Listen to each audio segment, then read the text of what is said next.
pessoal, vamos iniciar então mais uma manhã de cultura, de Maratona de Cultura Digital 2021. Sejam todas e todos muito bem-vindos a esse momento de formação, aí relacionado com o período pedagógico das instituições de ensino. Estamos aqui com audiência com professores, coordenadores, diretores, pesquisadores na área de educação, enfim, um público bem diverso que a gente sempre é muito grato por ter a participação de vocês, ok? Como vocês sabem, o evento está acontecendo aí até o dia 5 de fevereiro, então acompanhem, porque tem muita coisa legal para vocês estarem consultando no site do Maratona. E hoje, especificamente nessa manhã do dia 20, do dia 28 do 1, vamos falar sobre a abordagem socioemocional, né? Competências socioemocionais em momentos de mudança com a Verônica, ok? Eu ia apresentar o currículo dela aqui também, mas eu já vi que ela colocou na apresentação dela. Então, sem mais delongas, fica aqui o nosso agradecimento à participação da Verônica. A gente agradece muito aqui a tecnologia educacional e o sucesso do cliente que está promovendo esse evento com as escolas. Muito obrigado pela sua participação, Verônica. Me apresentando rapidinho aqui, eu estarei como mediador do evento, ok? Então, meu nome é Willy, para quem ainda não me conhece. Então, qualquer interação de chat, pessoal, que vocês quiserem fazer com a Verônica, vão mandando ali que eu vou anotando tudo certinho e de momentos em momentos, quando ela tiver abertura para isso, a gente vai conversando sobre a interação de vocês, tá bom? Então, mandem lá, interagem com a gente no chat, eu vou estar consultando tudo. E no mais, passo aí a palavra, então, para a Verônica. Verônica, seja bem-vinda à nossa maratona e o show é teu agora, tá bom? Obrigada, Willy. Imagina. Bom dia a todo mundo. É uma pena não poder ver a carinha de cada um aí do outro lado da tela, mas para mim é um grande prazer estar aqui hoje. É minha primeira vez nesse projeto de oficina do livro, então é um grande desafio para mim, mas ao mesmo tempo é uma grande alegria. Então espero que o nosso dia de hoje seja um dia bem produtivo e quando vocês quiserem botar alguma coisa no chat, o William vai depois me dando algumas luzes, né, Willy? Bom, meninas, eu vou fazer uma apresentação que eu dividi a minha apresentação em 3 etapas, que é para falar um pouco do que é competência socioemocional, as mudanças de rotina que aconteceram durante a pandemia e aí eu pedi ajuda às colegas consultoras que eu trabalho, a pessoas que estavam na frente, como vocês estavam na frente de trabalho, já que eu sou professora aposentada, e, no final, um pouco do texto que a gente vai trabalhar da nossa história da oficina do livro, certo? Então, eu vou começar a compartilhar com vocês aqui. E que nosso dia seja muito proveitoso.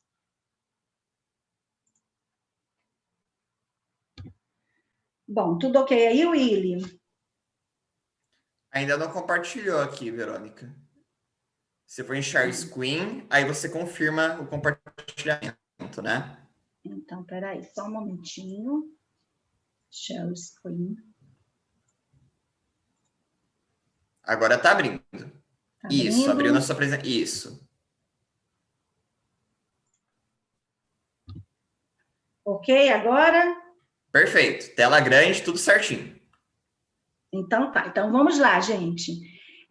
Eu fiz questão de botar minha apresentação aqui, justamente porque o nosso tema tem a ver com a minha história um pouco. Então, eu sou professora aposentada da Secretaria de Educação aqui do Distrito Federal e trabalhei durante 30 anos e exerci várias funções, de professora, coordenadora, diretora. Então, eu tenho um pouco de visão macro e micro do funcionamento de uma escola pública. E antes de eu me aposentar, eu fiz o curso, um pouco antes, né? Eu fiz o mestrado em educação.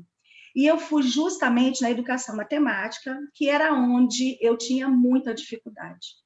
Então, a gente se forma professor desde que a gente é criança, né? Então, lá na escola, quando eu estudava, eu tinha tanta dificuldade em matemática que eu me achava burra. Eu não tinha capacidade, eu achava que eu não ia dar conta. E quando eu me formei em professora, eu pegava sempre as séries menores que eu falava, não, isso aqui eu dou conta.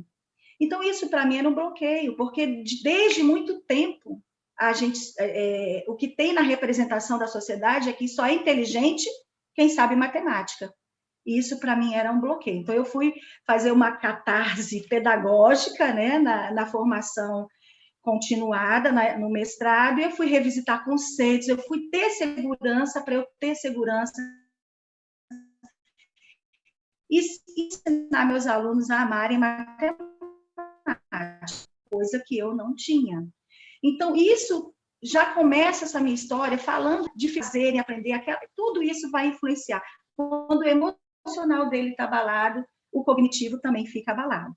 Então, eu quis começar falando sobre isso, da minha formação, porque eu tive que buscar cura para isso. Dentro da minha formação e da minha carreira profissional, eu comecei como normalista. Talvez vocês sejam novos aí e nem tenham sabido o que era uma escola normal, ou ouviu falar de longe. A escola normal, porque antes da pedagogia, do professor precisar ter pedagogia para entrar, para dar aula, ele precisava de sair de algum lugar. E ele saiu da escola normal, que era o ensino profissionalizante. Então, a primeira LDB que eu vivi era a 5692 de 71, que falava isso, olha, a formação é para o trabalho. Então, lá no segundo grau, você já escolhia onde você queria ir. Eu queria ser professora, tinha técnicos e edificações, então a gente fazia o primeiro ano do segundo grau normal, e depois o segundo e terceiro, especialmente naquilo que a gente ia trabalhar. Como mais ou menos a base agora está querendo fazer mais ou menos isso. Então, naquela época, para você ser professora, no meu caso, eu ia fazer o ensino profissionalizante. E o que era o ensino profissionalizante dentro da Lei de Diretrizes e Bases? Era o cognitivo. Se você desenvolvesse o cognitivo, chegasse numa entrevista de emprego, mostrando a sua inteligência, você estava dentro. Porém, o tempo foi mudando e as pessoas, não adianta ter inteligência cognitiva se você não consegue se relacionar com as pessoas bem. Então, muitas pessoas foram sendo, ao longo da vida, mesmo que eram sendo muito capazes, iam sendo mandadas embora, porque não faltava para eles competência socioemocional. É trabalhar as emoções, gerenciar essas emoções para conviver com o outro, certo? Então, eu começo hoje com uma provocação, que é justamente, quando foi que a gente ouviu falar de competência socioemocional? Quando a gente teve a consciência que nós deveríamos educar por competência. Então, a gente vai tentar responder isso mais para frente. Então, como eu falei para vocês, uma escola dentro da nova, naquele momento do nosso país, naquele espaço, naquela época, era o sucesso, seria o trabalho. Então, a competência cognitiva era a prioridade. O tempo todo, o mercado de trabalho influencia a escola, e o mercado depende da escola para formar os profissionais. Então, houve essa mudança e que não só o cognitivo é importante, é também o relacionamento, as relações interpessoais. E competências socioemocionais é uma novidade para vocês? Ou é uma coisa que já existe há muito tempo? Então, a gente já fala disso desde a década de 90. E as nossas políticas de educação, elas foram baseadas principalmente na CASEL, que eu não sei se vou falar bonito, né? Collaborative for Academic, Social and Emotional Learning, que são as aprendizagens socioemocionais, as aprendizagens emocionais. E a CASEL foi influenciando isso.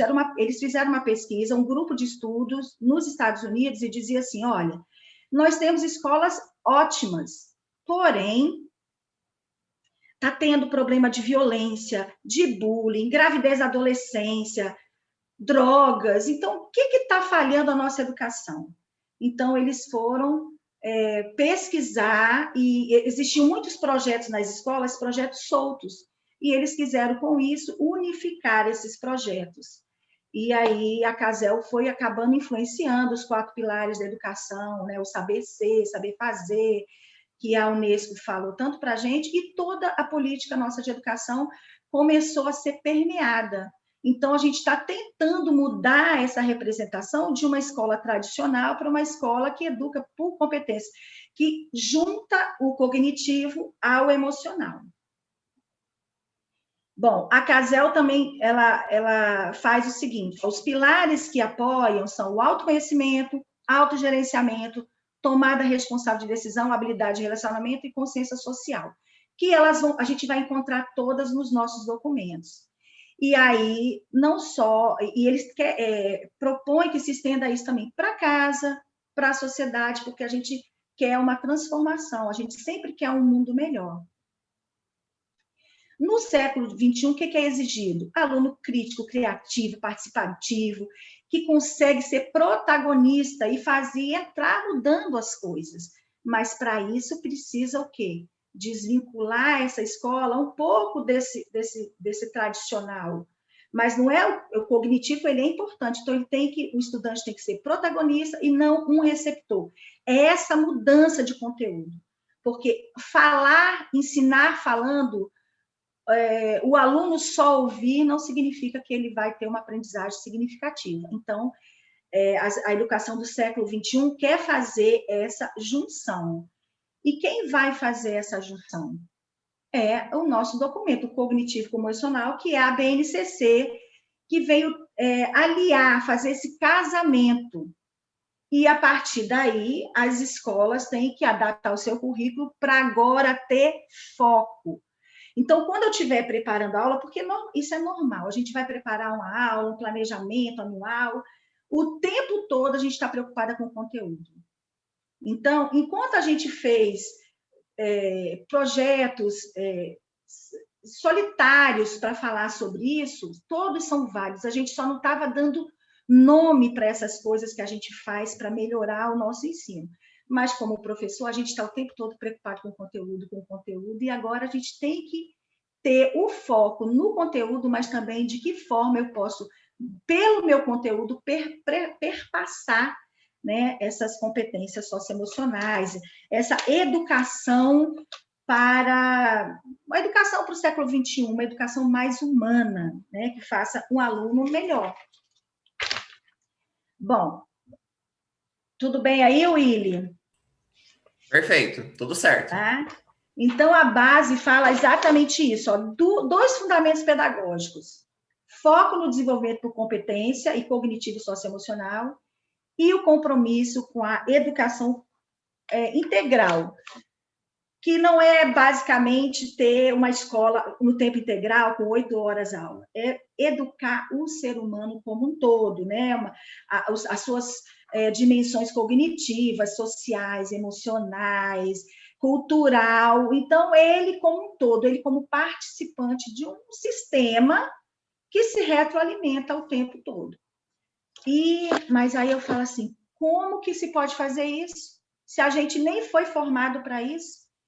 Quem foi que teve no curso de pedagogia, e assim, pelo menos desde quando a base começou, de 2017, que se começou a falar de base, quem foi educado para educar por competência? Então, se a gente não foi, mas as mudanças vêm e vão passando por cima da gente, a gente tem que correr e vai fazer as mudanças com o carro andando, mas com responsabilidade, trocando o pneu, né, com o carro andando, mas com responsabilidade. E aí, a primeira coisa que a gente deve fazer é procurar formação continuada. Isso que a gente está fazendo aqui é um bate-papo, que vai fazer a gente pensar sobre isso, discutir sobre isso nas reuniões pedagógicas.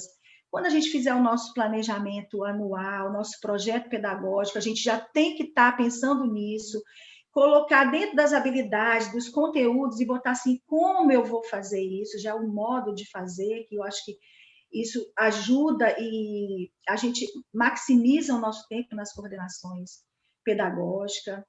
Outra coisa é refletir sobre o processo de ensino-aprendizagem dessa escola tradicional para a escola que a gente precisa. Né? E tudo é uma questão de mudança de representação. A gente tem na cabeça como deve ser a escola. Então, geralmente, a gente está com uma escola, com as mesinhas, uma na frente da outra, passa o século, volta o século e continua desse jeito. Às vezes, a gente, nos quadradinhos, né, nas aulas virtuais, eu tive um depoimento desse, as professoras falaram, parecia que a gente estava com as cadeiras enfileiradas, tentando ter um novo contrato didático com as crianças e aprendendo também em movimento, né? E uma coisa que eu acho muito importante, que é a questão do vivenciar, de uma aprendizagem significativa para os nossos alunos. Né? E o que é uma sala de aula silenciosa? O que é o barulho da aprendizagem? Né? O que é uma aprendizagem significativa? Aqui eu boto um exemplo. Por exemplo, olha, gente, eu vou ensinar medidas. Aí eu já pego lá uma fita métrica e falo, olha aqui, medida de comprimento, isso aqui mede o comprimento e o metro tem 100 centímetros. Qual é o significado disso?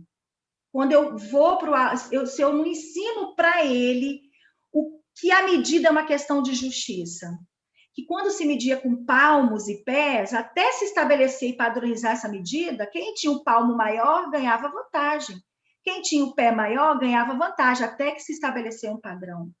Então, a medida para todos igual para todos, é uma questão de justiça. Então, as crianças têm que entender isso. Então, a gente ensina a medir, medindo, não mostrando só esse instrumento e dizendo que o metro tem 100 centímetros. E para fazer, o que é o submúltiplo do metro?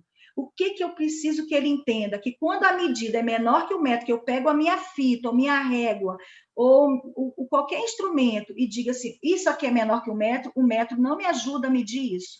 Eu preciso de uma medida menor. Então, essas coisas vão tendo significado. Por exemplo, não adianta a gente ensinar o relógio, medida de tempo, eu vou ensinar a hora, mas eu não ensino a sensação do tempo, porque a sensação do tempo é diferente para cada um. O meu minuto é diferente do que você considera um minuto, a minha hora, e fora o que tem de afetividade no tempo. Quando uma coisa é chata, demora. Quando uma coisa é boa, acaba rápido. Como é que mágica, que bruxaria é essa, né? Então, essa aprendizagem afetiva é fazer com que as crianças vivenciem experiências. Porque os nossos resultados, gente, estão no PISA. O PISA é um teste que é feito com crianças do 8º ano, 9º ano agora, né? De todo mundo. Acho que tem uns 80, 90 países que trabalham com PISA. E o que o PISA quer? Não é testar o cognitivo, é testar o que a criança faz com a aprendizagem da escola, fora da escola. Qual é o significado dessa aprendizagem? Então, nós, como vocês sabem, a gente está lá nos últimos lugares, mas não é porque a nossa educação é ruim, é porque está faltando a gente fazer essa ponte. A Carraé, ela é da Universidade de Pernambuco, ela escreveu um livro dizendo assim, na escola 10, na vida 0. Porque ela pesquisava sobre crianças no Recife que vendiam coco, sabiam dar desconto, sabiam multiplicar, o coco custava R$2, 2 cocos R$4, ela fazia multiplicação, ela dava desconto, ela fazia tudo. Mas quando ela chegava na escola, que tinha uma uniformização, que tinham regras, tinham algoritmos prontos, ela não conseguia entender. Então, a aprendizagem da escola tem que ser significativa fora da escola. Bom, mas o que é competência socioemocional, né? A gente falou até agora. Eu achei tem vários conceitos, todos dizendo o que está escrito aí, mas eu achei esse bem fácil, bem legal da gente entender.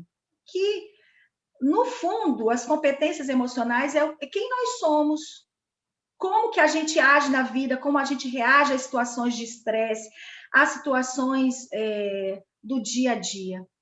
Como a gente se mostra, nós somos essas competências e a gente pode educá-las. Né? Se eu sou uma pessoa que sou muito brava, tudo eu quero resolver no grito, eu tenho que me educar, porque eu vivo em sociedade. Então, quando uma criança está brigando, pega o brinquedo e joga longe, ela tem que entender que isso não é um comportamento de quem vive em sociedade. Então, a competência socioemocional é educar essas emoções, e a gente pode aprender, e a gente, como adulto, e a gente pode ensinar para os nossos alunos. Então, as competências emocionais são as nossas capacidades individuais que se manifestam nos modos de pensar, de sentir, nos comportamentos ou atitudes para se relacionar consigo e com os outros. Sempre a gente tem que pensar nisso. Eu e os outros. Estabelecer objetivos, tomar decisões, e essas decisões têm que ser responsáveis. Sempre lidar com essas situações de estresse para ter um resultado positivo. Quanto menos estresse você tiver na resolução de um conflito ou de um desafio, você é mais competente emocionalmente. Quanto menos estresse você tiver. Então, elas podem ser observadas no nosso padrão costumeiro de ação e reação frente a estímulos de ordem pessoal e social. Então, a gente tem que aprender a dosar a nossa competência. Nós temos que aprender. E a gente pode aprender isso na escola. Certo? E aí a BNCC, que está impregnada de competência socioemocional, ela traz para a gente as 10 competências que devem ser trabalhadas na transversalidade. Eu não vou transformar essa competência em matéria. Quando eu for planejar, eu tenho que pensar nisso, como eu vou fazer, como é que eu vou perpassar isso tudo que está. Então, as 3 primeiras, conhecimento, pensamento científico, repertório cultural, elas têm a ver com o cognitivo. Porém, elas estão também impregnadas de competência socioemocional. Então, o conhecimento é a nossa capacidade de entender, de estar aberto ao novo, né? De pensar, sentir e ver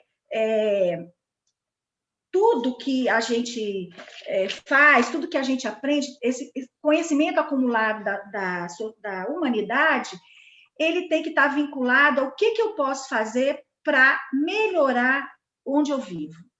Então, esse conhecimento é para ter uma leitura de mundo e construir uma sociedade justa, democrática e inclusiva.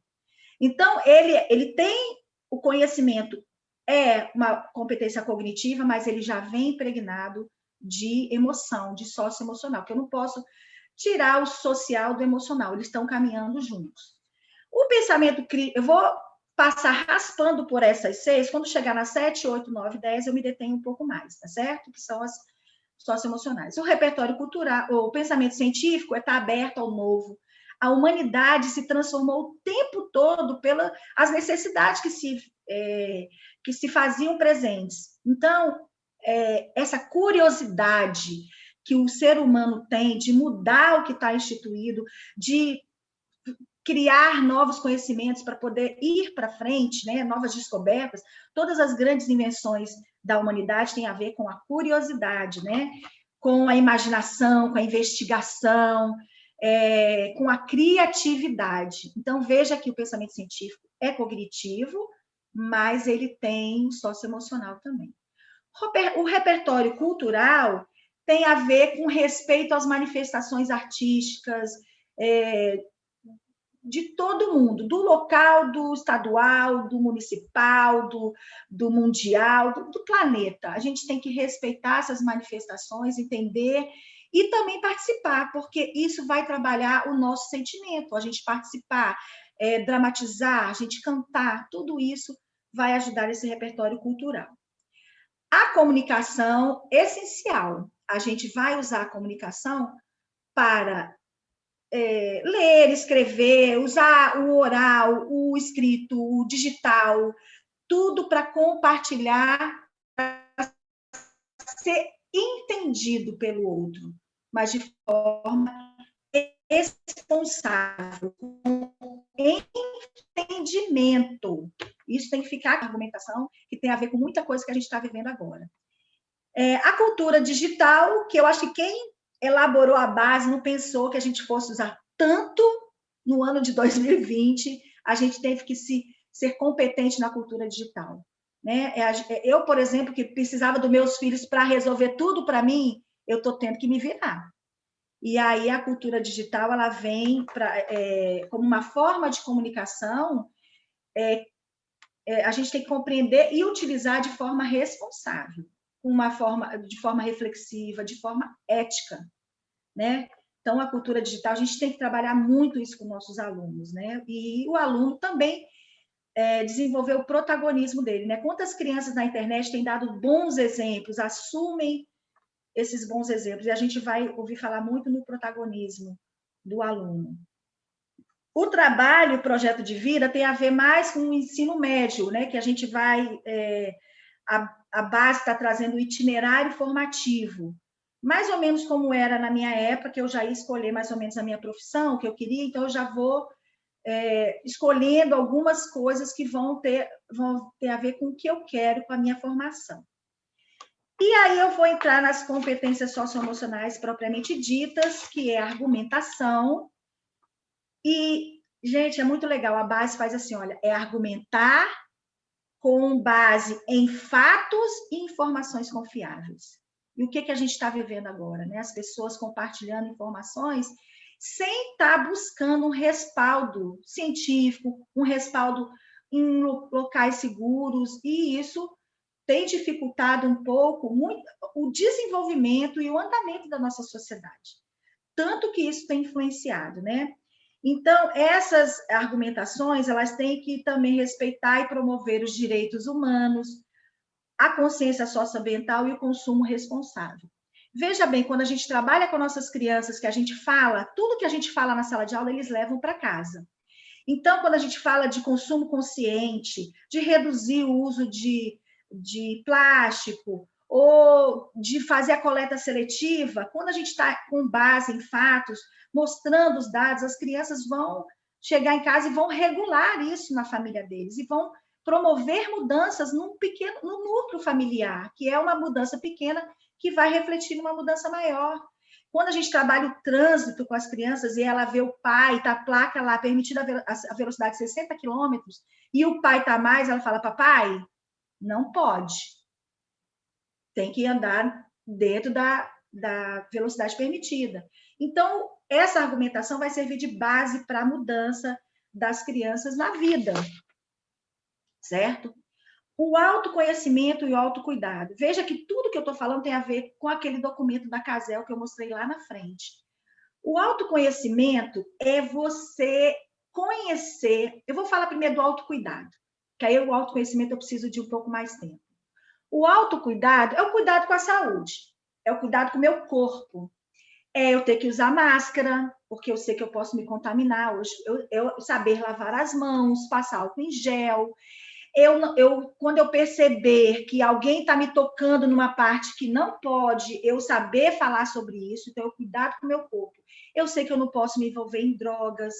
Então, nós temos que trabalhar esse autocuidado com a criança, escovar os dentes e tudo que a gente já faz, mas que agora a gente já vai ter uma intencionalidade, um olhar mais apurado para isso. E o autoconhecimento, eu boto o autoconhecimento com autogestão. É quando você conhece as suas emoções. E eu conheço, eu sei que eu tenho demais alguma coisa, eu sou muito tímido. Então, eu tenho que trabalhar esse meu autoconhecimento. Eu sei que eu sou tímido, eu tenho que trabalhar porque eu preciso falar em público.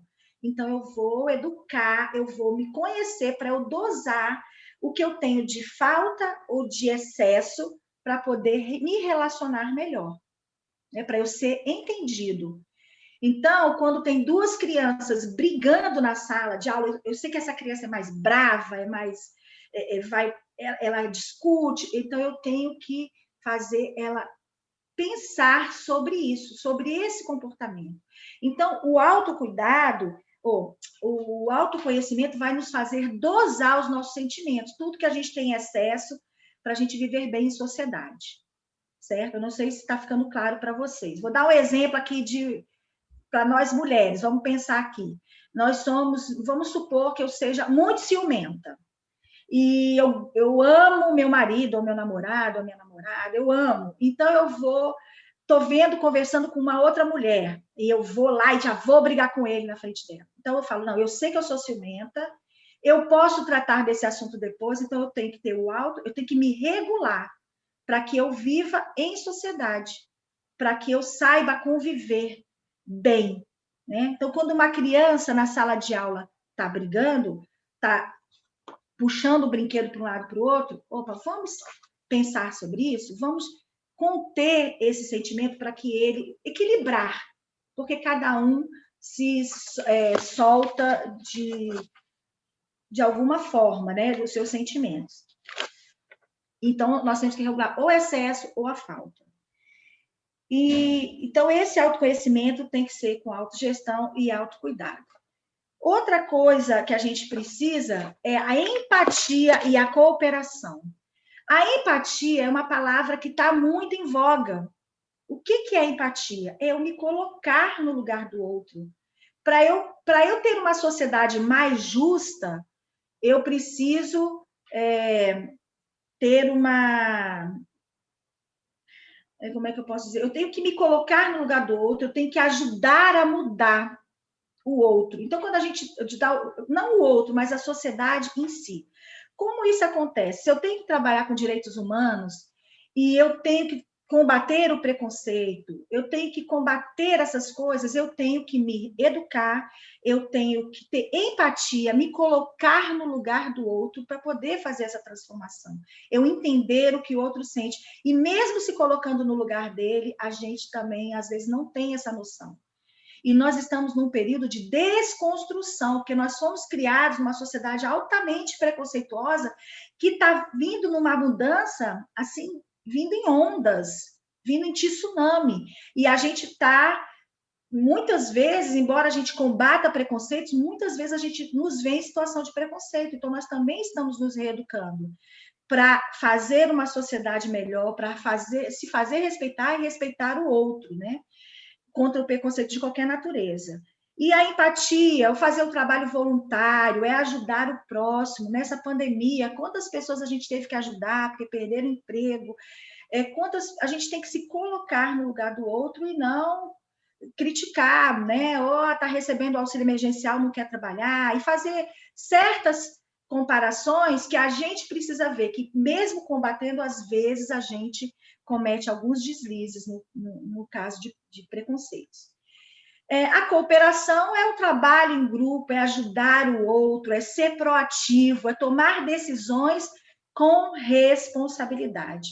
Sempre decisões que sejam éticas, que promovam uma melhoria no ambiente ou nos recursos sustentáveis, né? A gente tem que ter essa questão. E a responsabilidade e cidadania, que é um pouco do que eu falei, e tomar essas decisões sempre com responsabilidade, porque a responsabilidade, uma decisão mal tomada, ela vai ter consequência, né? E como que você vai gerir?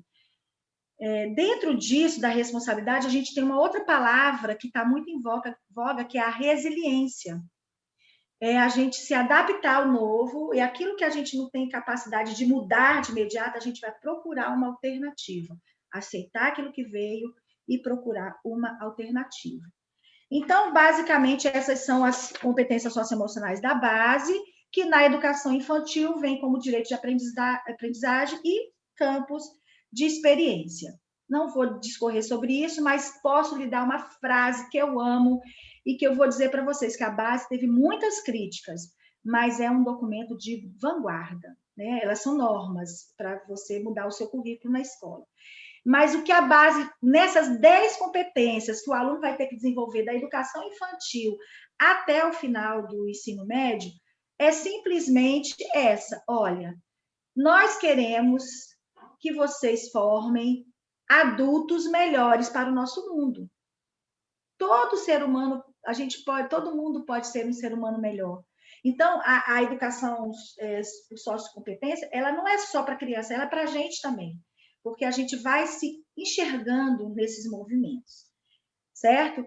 Então, eu vou... como eu fiz uma pesquisa com as professoras para ver as mudanças, algumas competências vão aparecer e vocês, quando eu for falando sobre a fala das professoras, vocês podem colocar aí no chat se eu esqueci alguma ou outras tantas que tem. No momento, só para finalizar aqui essa fala, que a falta de confiança, baixa autoestima, estresse, descontrole, tudo isso vai interferir no cognitivo, né? Então, por isso que a gente deve trabalhar as competências socioemocionais. Isso vai prevenir o bullying, aumentar a criatividade, promover trabalho em equipe, lidar com talentos e limitações. e desenvolver o pensamento autônomo. E eu não falei a questão da autonomia, que é muito importante, tá lá na responsabilidade. Autonomia é você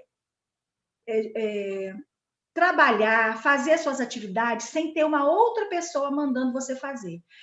Quando você tem autonomia, você já sabe o que é para fazer. Você já aprendeu e você não precisa do outro para estar te alertando para fazer. Quando uma criança guarda os brinquedos dela após a aula, ela já está desenvolvendo a autonomia dela. Ela não precisa da professora. No começo, a professora vai falar, olha, quando terminar de brincar, vamos guardar os brinquedos na caixinha? Quando ela estiver fazendo isso sem o pedido da professora, ela já está sendo autônoma. Quando ela toma banho, escova os dentes sem a mamãe mandar, ela já está tendo autonomia. Quando ela consegue fazer uma atividade, e foi desenvolvido muita autonomia, né, nesse momento de pandemia, né? Quando a criança teve que estudar muito sozinha, e ela teve que ter autonomia. Então, você dá as diretrizes, como você vai fazer, e ele vai ter autonomia para fazer. Então, tudo isso vai ajudar num adulto melhor, no mercado de trabalho, ele vai ser um trabalhador melhor, né? E aí, quando chegou o coronavírus, gente, depois eu vou falar dessas competências que a gente vai ver, o mundo, lá em 2019, a gente acabou o ano e falou assim, opa, acabou o ano, eu vou emagrecer, eu vou fazer caminhada todo dia, vou fazer exercício físico, eu faço 1000 promessas toda vez que o ano do meia-noite vira para meia-noite 1. Eu já mudei, né? Eu mudo na minha cabeça, mas eu não mudo nas minhas atitudes, né? E aí eu arrumei minha sala, fiz o meu cantinho alfabetizador e o mundo parou, né? Parou. Será que o mundo parou mesmo? Na realidade, enquanto a gente achava que o mundo estava parado, o mundo estava em ebulição e em evolução. Enquanto a gente estava ali achando que a coisa estava andando devagar, estava tudo acontecendo pelos bastidores. E aí, os desafios que as meninas, nessa pesquisa que eu fiz, elas falaram, eu vou listar cada um, e o que vocês acharem que não está listado, que vocês vivenciaram, deixa aí no chat para a gente ver. Os alunos e professores, equipe diretiva, todo mundo teve um choque no começo, né? E teve que lidar com a resiliência e o controle de estresse, porque muitos professores acharam que ia ser demitido, a própria escola, principalmente de educação infantil, os pais foram tirando as crianças, algumas escolas fecharam, outras demitiram, outras falaram, não, nós vamos continuar, e planejaram, nós vamos trabalhar com plataformas, vamos dar formação para os professores, vamos contratar mais gente da tecnologia, então, cada um agiu de um jeito. Novas linguagens, tecnologia, quando o professor preparava tudo, faltava energia ou faltava internet, então tiveram que investir em maquinário, a escola, os alunos, os pais, né? Isso eu estou falando de escola privada, porque em escola pública, eu trabalho de voluntária numa escola de assentamento no Goiás, em que as famílias são assentadas, às vezes tem um celular para a família inteira, são 5 filhos na escola, não tem sinal direito. Imagine como que foi, até porque a escola pública demorou mais tempo para reagir frente à pandemia. Então, são outras realidades bem diferenciadas que a gente nem tem noção do que aconteceu. Professores tiveram que fazer adaptação curricular, tem coisa que você tinha que trabalhar com o seu aluno no presencial, e a gente preocupada em dar o conteúdo e seguir o currículo ipsilíteres, e não tinha condição, a gente teve que fazer adaptação, porque senão a gente estava acabando, e foi fala de algumas pessoas, né, acabando querendo passar a responsabilidade para os pais, e os pais estavam em home office, os pais não tinham essa rotina de trabalhar com as crianças, ficar estudando com as crianças. Então, foi muito difícil. Professores fizeram da sala de casa a sua sala de aula. Então, os alunos todo dia visitavam a casa do professor, né, e a família do professor teve que ter essa compreensão, né, da sala toda enfeitada, ou a cozinha, ou um compartimento da casa, e ali um novo contrato didático. Ei, você, desliga o microfone, liga o microfone, Fulaninho, você está aí? Me responde. Né? Então, esse novo contrato didático também contava com os pais. E, às vezes, tinha pai, gente, muito interessante, que estava com o telefone do lado e a criança estava pulando na cama. E o pai lá no celular, como se estivesse acompanhando. Então, teve tudo isso, um novo contrato didático que envolvia os pais também. E eu percebi, quando eu assisti a aula das professoras que eu trabalho, que quando as crianças estavam uniformizadas, tomadas banho para aquela aulinha, elas tinham um outro desenvolvimento do que aquelas crianças que vinham de pijama, do jeito que acordou e foi para a aula, tinha a mãe dando comida na boca, né, da criança no meio da aula. Então, tudo isso aconteceu. O professor ficou de vitrine. Tudo aquilo que você fazia com a sua porta fechada, você teve também que ter uma resiliência, uma nova forma de trabalhar, porque é você e um monte de gente te olhando ao mesmo tempo, né? Então, algumas vocabulários, coisas que a gente trata com as crianças que teve que fazer diferente. Então, foi um novo contrato didático mesmo. O professor também começou a visitar a casa do aluno todo dia, e aí começou a entender algumas dinâmicas de algumas crianças. O professor passou a ser observador, teve essa dificuldade de manter um vínculo, de ter presença na sala de aula, das crianças irem em massa. Às vezes o professor preparava aquilo tudo, ia 2 crianças para assistir a aula online, né, virtual, até chegar no ensino híbrido, né? Então, tudo isso frustra um pouco, né? O professor com falta de habilidade para interagir com a tecnologia, aquela timidez para gravar as videoaulas, e aí precisou contar com a ajuda de colegas, né, que foram empáticos, que pararam um pouco o seu trabalho para ajudar o colega, os filhos também ajudaram, os maridos ajudaram, né? Eu tinha nas minhas atividades, né, que eu conseguia ver maridos ajudando as professoras a fazer os vídeos, tocando violão, teve de tudo. Então, foi esse momento de pandemia foi muito rico, porque mesmo que os conteúdos não tivessem sido totalmente trabalhados, foram adaptados, existiam outras aprendizagens que estavam por trás disso, né?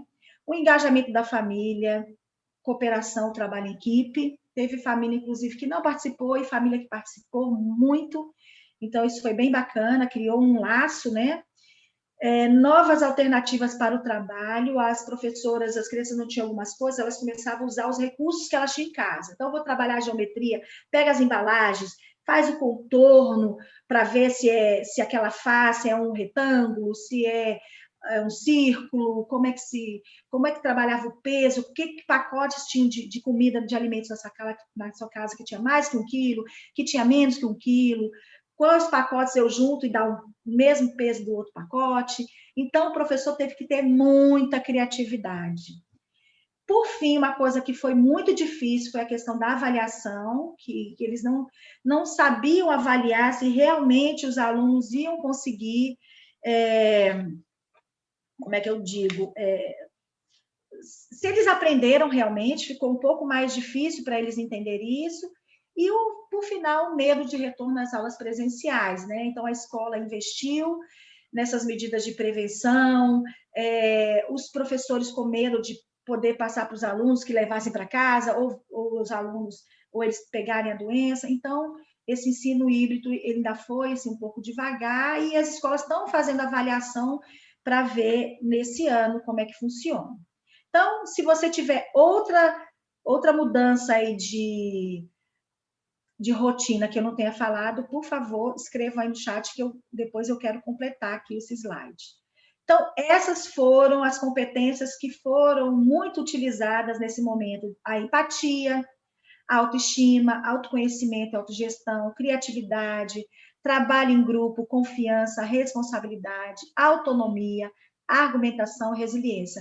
Essas, no geral, são as mais comuns, tá? Mas tem outras que a gente vai sempre ver. O importante é mexer com o seu sentimento, com o seu emocional, e você precisa fazer uma dosagem, ela é uma competência socioemocional. E aí, gente, eu vou colocar aqui algumas falas dos professores para ver se vocês se identificam, tá? Eu precisei que os professores da minha consultoria me ajudassem nessa parte para eu poder, como eu não estou em sala de aula, não falar besteira para vocês. Então, olha só, número 1, esse professor falou assim, ó, como fomos pegos de surpresa, só nos restou confiarmos uns nos outros. Então, que competência será que esse professor precisou desenvolver e lançar a mão que ele tinha, né? Então, é a questão do trabalho em grupo, da empatia, foi muito utilizado. Outro professor falou, ó, uma grande dificuldade foi conseguir saber usar a tecnologia na educação virtual. E aí foi também a questão de cooperação, e não só de colegas, mas da família mesmo, né? E essa resiliência, esse buscar o novo. Era muito engraçado ver o relato das meninas, botavam livros no computador, e o computador ficava torto, ela não conseguia mostrar um joguinho, aí abaixava o computador, ela não se enxergava. Gente, foi muita coisa interessante que mais na frente a gente vai recordar disso e achar muito interessante. Algumas famílias foram parceiras e outras eu nem tive a chance de conhecer. E olha que as escolas ofereceram material impresso, momento tirar dúvida, telefone, WhatsApp, e teve famílias que desapareceram, né? E isso foi muito ruim, porque o professor também se dedica muito, a escola se dedica muito, a equipe diretiva, o coordenador, todo mundo se dedica muito, né? E algumas famílias não deram uma resposta, pelo menos empática, né, em relação à escola e aos professores. A outra colocou aqui, ó, utensílios domésticos foram aliados para uma aprendizagem significativa a ponto de termos tido aulas tão proveitosas que, se fossem em sala de aula, não teriam sido tão bacanas. Então, elas desenvolveram receita, como eu falei, procuraram pacotinhos, né, para fazer peso, medida, pegaram vários tamanhos de copo, fizeram transvasamento. Então, muita coisa. Fizeram gincana para as crianças de educação infantil. Você tem...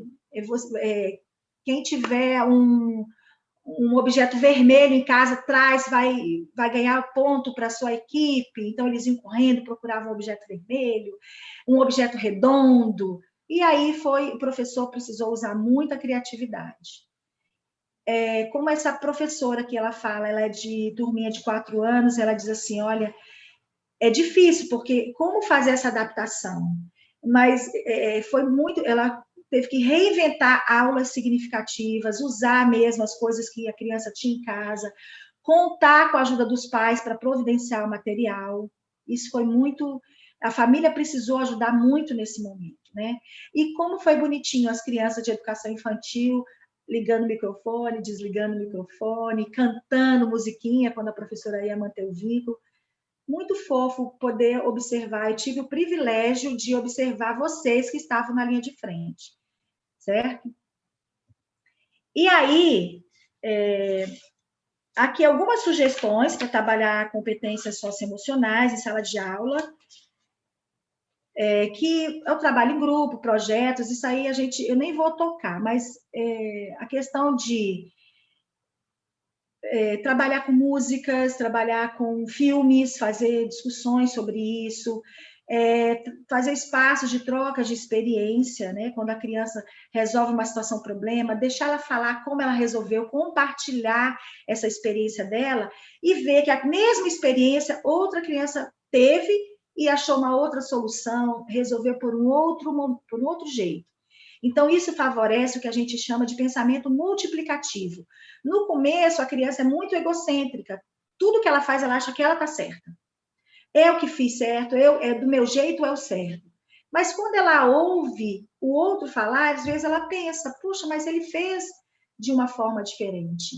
Então, ele também busca outro caminho, ele vai favorecer essa multiplicidade de pensamentos. Tá? O pensamento multiplicativo tem a ver com isso, não com multiplicação, mas com ter várias visões sobre sobre um prisma, né? Ter vários prismas sobre um problema, um desafio. Outra coisa é a integração da família para a competência socioemocional, muito importante. E a família é um exemplo para ela, né? Então, quando a gente trabalha com coleta seletiva, por exemplo, a gente pode promover uma passeata para mostrar para as pessoas, né, que vocês estão preocupados com isso, ensinar isso para ser feito em casa, fazer gincana solidária, que é para trabalhar com as famílias, para ao final do ano, fazer kits para um asilo, kits de higiene, ou fazer visitas para idosos que estão sem companhia. Então, isso desenvolve, fazer um trabalho voluntário, isso desenvolve a competência socioemocional. Outra coisa interessante é o projeto Cofrinho Solidário. A gente vai trabalhar contagem do dinheiro, como que a gente troca R$1, como que a gente troca R$10, conhecer as notas, mas também a gente está tendo um objetivo para fazer o bem para alguém lá na frente. Então, isso é exercitar a empatia. Feira de doação e adoção de animais, isso é bem bacana. Troca de brinquedos, doar brinquedos em bom estado para crianças carentes.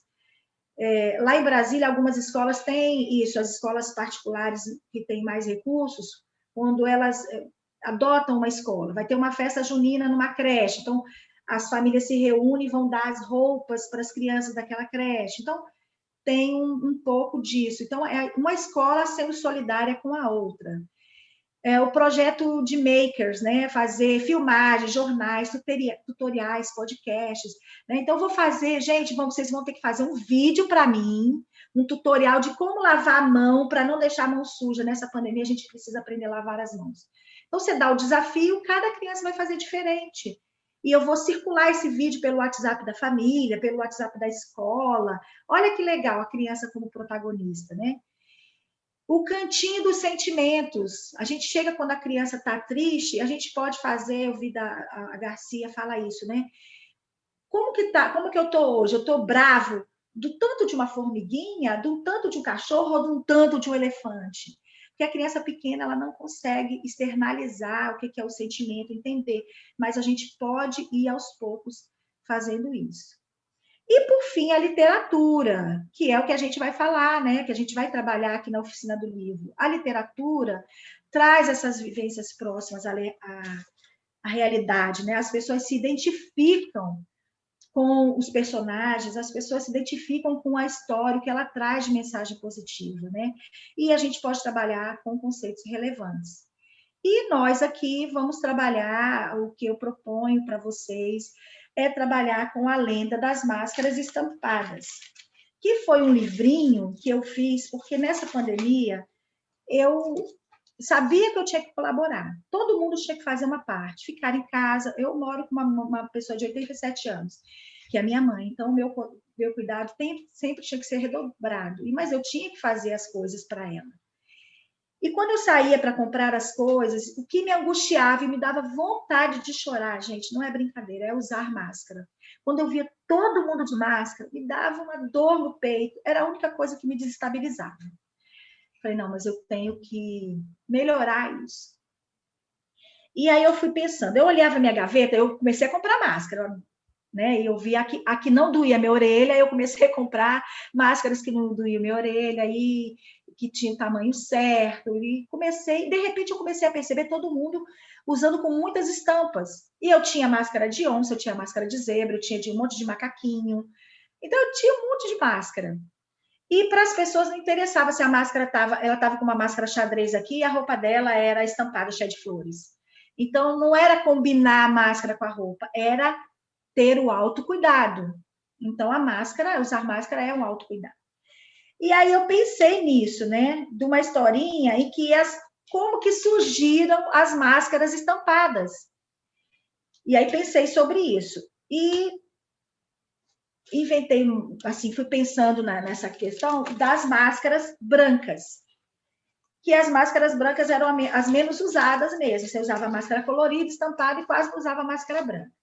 Então, existia uma lojinha, então eu só vou dar um spoiler para vocês da história. A Lenda foi feito a ilustração pela Gabrielle Green, e o livrinho, gente, está muito fofo. As ilustrações são lindas, é a linguagem da criança, é um livro inclusivo. Ele tem essa pegada, né, de fazer a criança se identificar com os personagens. Então, é um livro que vale muito a pena. Fora que as crianças depois podem fazer as suas máscaras, né? Isso é bem bacana. Então, existia uma loja, e nessa loja existiam máscaras. E uma loja de produtos hospitalares.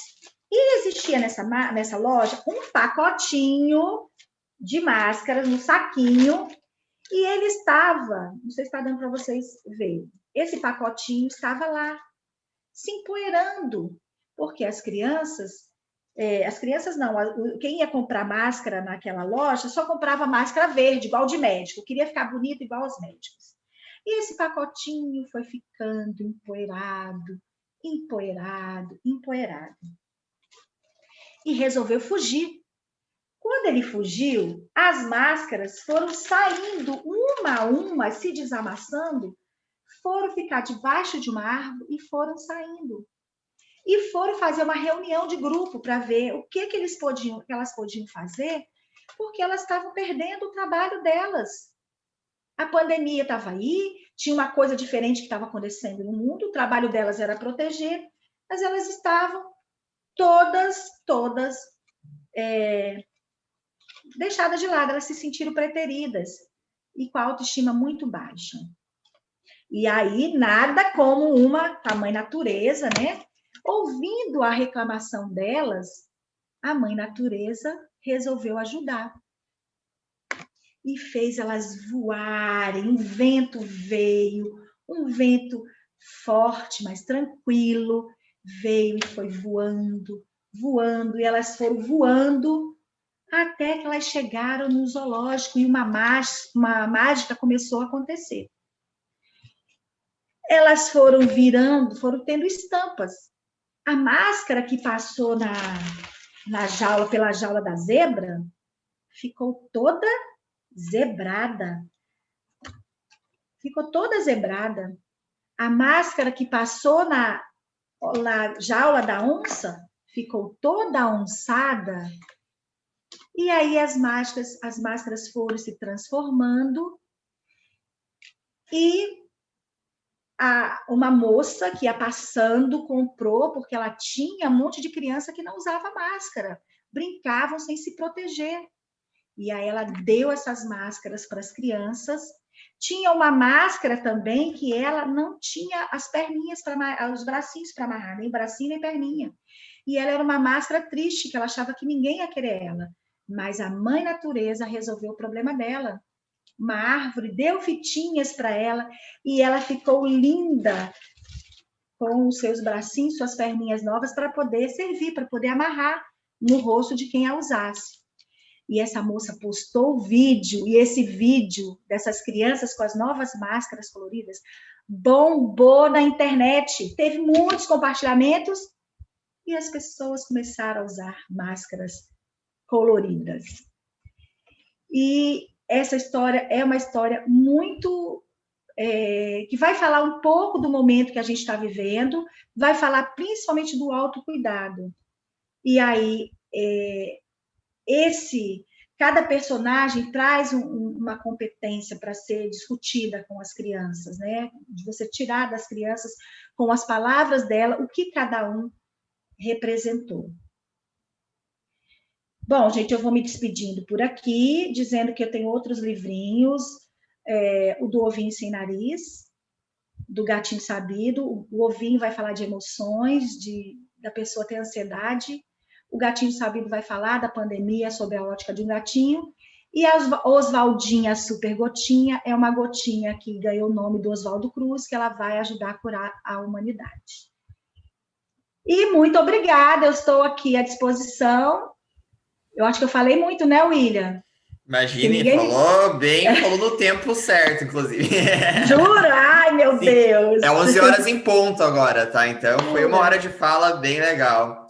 Nossa, Verônica, Obrigada. Realmente, primeiramente, parabéns aí pela tua pesquisa que você trouxe aqui pra gente. Muito legal toda essa linha que você fez, o depoimento dos professores aí, a gente que trabalha diretamente com escola, né? Os educadores que estão aqui com a gente, mas aqui da minha parte também, que eu também faço esse acompanhamento, né? Parece que foi foi um flashback, sabe? Que a todo instante a gente escutou muito isso, né? Dessas dificuldades, seja com a relação familiar, seja com relação aos desafios da tecnologia, que foram muitos, sempre existiram, mas é bem isso que você falou, né? A cultura digital, lá prevista na BNCC, quem preparou aquilo Estava prevendo para o na futuro. base, eu acho que não fazia ideia sobre o que a gente encontraria agora, né? Mas muito legal você ter trazido isso, achei muito interessante.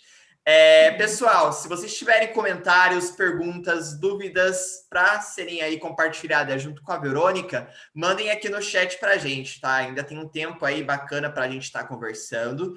E algo até que perguntaram aqui para a gente, Verônica, é sobre como participar desse projeto da Lenda das Máscaras Encantadas, né?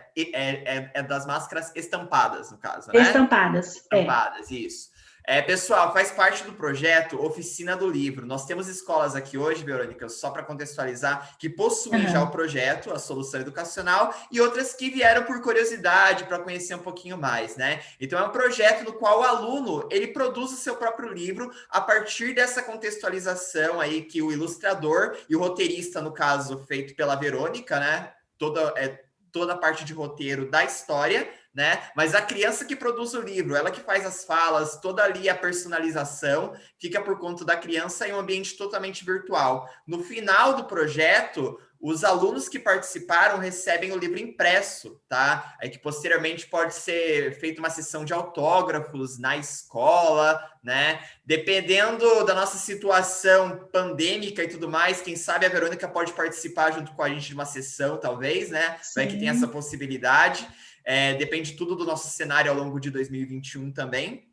Mas vale a pena conhecer, mandei aqui o link no chat para quem tiver interesse em conhecer um pouquinho mais sobre esse livro especificamente, sobre o projeto que tem para 2021. Então, além do projeto que a Verônica montou, nós temos outros aí também que estão compondo a grade, tá? Então, ali está o link no chat, quem tiver interesse em estar acessando, fiquem à vontade, tá bom?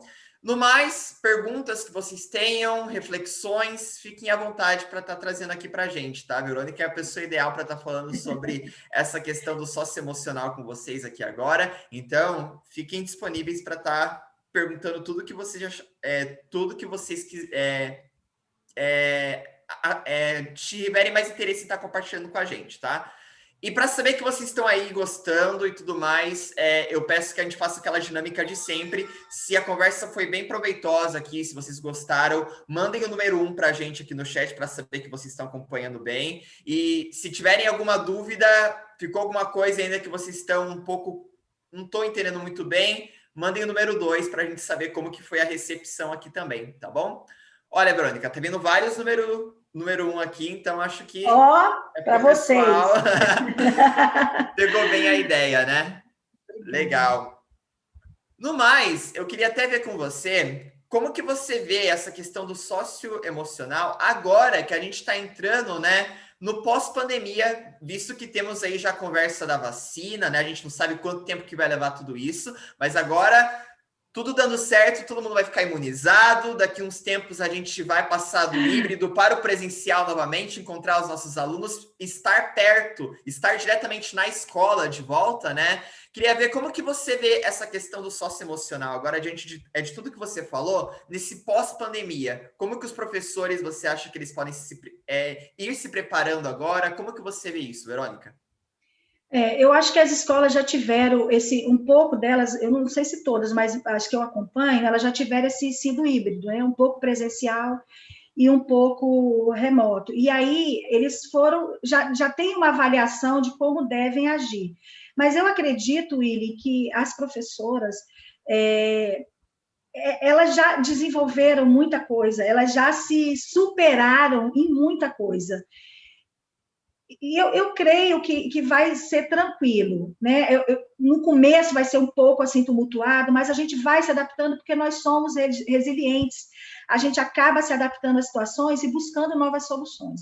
Eu tenho certeza que vai dar tudo certo, né? E a questão da vacina vai vir nos tornar pessoas melhores, né? Porque voltar a abraçar, voltar a manter o vínculo, que eu acho que está faltando, que vai faltar um pouco ainda, é como manter esse vínculo, principalmente com as crianças menores, que é muito toque, muito abraço, muito beijo, é muito incentivo, né? Então, eu acredito que esse pessoal que está na linha de frente, né, que está aí por trás até, está na linha de frente, vai se sair super bem. Isso aí. Muito legal o teu comentário. Temos aqui algumas interações também do chat, tá? A Daniela disse: parabéns, Verônica, amei a palestra. Vou repassar para as professoras da minha escola. Isso aí. E temos também Obrigada, uma Daniela. pergunta da Danusa. Olha só, como lidar com crianças que tiveram perdas de familiares? Estamos voltando com o ensino híbrido. Existe algum projeto ou história que lidam com esses sentimentos que estão tendo agora? Você pode falar um pouquinho sobre isso, Verônica? O que você acha? Existem algumas histórias que falam, sim, de perdas, e aí, então, como eu coloquei lá na frente, a literatura infantil vai ajudar muito. Danusa, eu não tenho aqui o nome de algumas histórias, mas eu posso pesquisar para você, eu mando para o pessoal para o Ilha, e depois a gente pode repassar para vocês. É importante, sim, ter esse acolhimento, né? Porque e a gente não. É importante você falar isso, porque a gente parece que está normalizando, né? Morrer já não está causando tanto espanto para a gente. Quando a gente ouve os números na televisão que está aumentando, morreu 200 mil, 250 mil, parece que já não está nos atingindo. A gente não pode ter essa couraça. Então, acho que a sua preocupação é super válida. E nós temos muitos livros e músicas que falam sobre isso. Obrigada pela pergunta, foi muito boa. Com certeza. Ela até mandou aqui também, muito obrigada, palestra maravilhosa. Obrigada, Isso Danusa. aí. E mais alguma interação, pessoal? Senão a gente já parte para o nosso encerramento aqui, para as últimas considerações também, tá bom? Além disso, eu vou mandar aqui no chat para vocês, por gentileza, a avaliação do webinar de hoje, tá? Conforme quem já está acompanhando a gente aí desde o início, é sempre legal receber os feedbacks, até para passar para a Verônica também, o que vocês acharam. Ali vocês têm espaço para fazer comentário, deixar um contato se vocês quiserem também, né? Então eu vou mandar aqui, ó. Quem conseguir avaliar ali para a gente agradece de coração. Um minutinho, já pode abrir ali, já respondendo se quiser, tá bom? No máximo 1 minuto para responder. E falando o que vocês gostaram, algum comentário também pode deixar ali. A gente agradece de coração, tá bom? E também aproveito aqui para informar que hoje, às 14 horas, horário de Brasília, teremos uma palestra referente a Lego Education, né? Então, que vai ser aí, que faz parte das nossas 2 rodadas que acontecem todos os dias, né? E hoje especificamente sobre a Lego. Então, quem quiser participar com a gente, tá? Vai ter aí a participação do Alex, que é o head de Lego Education aqui no Brasil com a tecnologia educacional. E também vamos ter a presença do Jonathan, que participa aí de campeonatos de Lego em todo o Brasil e até com competições de fora, tá? Então, a gente vai mandar aqui para vocês também, quem quiser participar, é só se inscrever aí nesse link que eu mandei agora no chat, e vocês poderão acompanhar junto com a gente às 14 horas, tá bom? No mais, então, pelo que eu tô vendo aqui, já tá tudo certinho. Fica aqui o nosso agradecimento, então, à audiência de hoje, à participação de vocês, por estarem aqui compartilhando com a gente esse momento tão bonito, especial, de compartilhamento acima de tudo, né? De estar aqui e depois compartilhando com os colegas também, né? Lembrando que em até 48 horas vai ter disponível a gravação desse momento lá no site do Maratona, para vocês passarem para colegas e amigos que também estão refletindo muito sobre essa questão do socioemocional, tá? Então, fiquem à vontade para ter a gravação depois e, claro, a certificação de presença aqui com a gente hoje, para quem participou de forma síncrona, tá? Então, fica o nosso agradecimento a todos da audiência, fica o nosso agradecimento especial também aqui do sucesso do cliente da tecnologia educacional, para a Verônica pela disponibilidade aí de ter esse bate-papo e essa troca aqui com as escolas, né? E, acima de tudo, parabéns pela participação desse lindo projeto na Oficina do Livro. Aproveitem para conhecer, pessoal, tá maravilhoso, tá? Então, é uma parceria aí que está começando, que certamente vai muito, muito longe. A gente espera muito isso, tá? Então, aqui fica a minha despedida e passo as últimas palavras para a Verônica e a gente encerra, tá bom? Gente, eu queria primeiro agradecer a atenção, a paciência de vocês, né, de estar me ouvindo. esse assunto foi um assunto que me mexeu muito comigo, né, que eu fiz muitas discussões com os colegas. Espero ter colaborado de alguma forma para a reflexão de vocês. Quero agradecer também ao Willy, que sempre me atendeu muito bem, muito querido. Você tem muita competência socioemocional para lidar com o público, para nos acolher, viu?